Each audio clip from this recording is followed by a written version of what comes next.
In this project file, which you can get out of my folder, I've got two boxes and a middle axis piece. We're going to connect these to make one solid object. Right now there are three solid objects. And to do that, I'm going to click on the middle axis piece, turn off the sub-object, which is on by accident, and hit attach. And then left click on both of the boxes. Now they're both all blue, which means they're all one object. You can see the selection brackets go around all of these together. And just to prove it, we'll click up here on the select by name, and you'll see there's only one object in the scene. Now we're going to bridge these objects together. To do that, we've got to create open edges for the bridge to take effect. So we're going to go to Polygon and select the round edge to that axis, that big round polygon there. I'm hitting Alt-X here so that I can see through the objects. And I'm going to hit Delete on my keyboard, which is right above the arrow keys. I'm going to do the same thing to the other side. And then I'm going to select these big square sides to our boxes that butt up to those open edges, and I'm going to delete those as well. And I'm going to put edge faces on so we can kind of see the faces here. And I'm going back and forth between Alt-X and see-through mode. Now we're going to go to Border, which is this big kidney bean shaped button over here. And a border is a big open edge. And you can see here when I click on that open edge, it highlights it red. I've also clicked on the inner edge to the axis, which is also open. And I'm going to hit Bridge. And it's going to bridge between those two selected borders. And I'm going to go back to Alt-X mode just so you can see that it is solid. And back out to solid mode, Alt-X again. And in the border menu, you can change the segment number and the taper to get a more curved transition here, which is a nice feature. And that's what I'm playing with right here. And I'm going to curve that bridge into the box to give it a nice kind of organic blend instead of just straight lines. And you can see there that it's now blended a little bit more curved than it would if it was just straight. And I'm going to hit OK.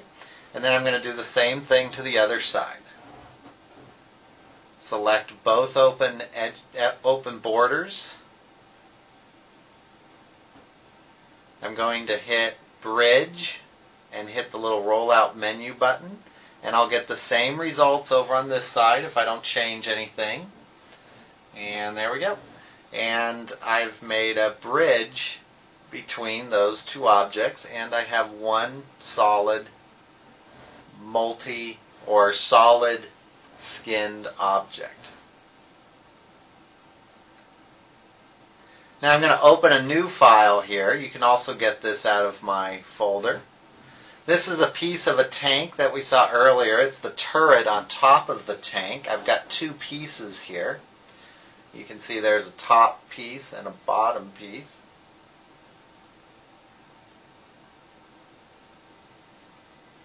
And I'm going to delete the open polygons on the bottom of the top one and the top of the bottom one. And I need to attach these two pieces. That's what I just did there. And now I'm going to select the polygons I'm going to delete. I want to see them a little bit better in this scene. So I'm going to, in a second, right-click up on the name of the viewport and go to Configure. And I'm going to hit Shade Selected Faces under Rendering Method. And now those open areas will be bright red, which is what we want. I'm going to rotate this around and delete the bottom of the top turret. So again, I have two open edges, which means I can bridge these together. I'm going to go to Element and select this top piece. An element is a previously made piece that was attached. And you can see I've got a few elements in the scene, but I'm going to grab this top one And I'm going to lower it down into position. I'm going to go to Alt-X mode. And I'm going to go to border, and I'm going to select through my object to grab that bottom border to the top turret. And then I'm going to rotate this around and grab that inner border on the bottom turret here in a second. Right there. So 2 borders are selected, which means I can bridge them together. I hit bridge. They're done. I don't need to make any other settings. And I have one solid element or one solid object at this point. And I'm going to click on elements and I'll show you one solid element. So now there's another element in the front, but the part I just dealt with is one solid element. And so that's how you use Bridge.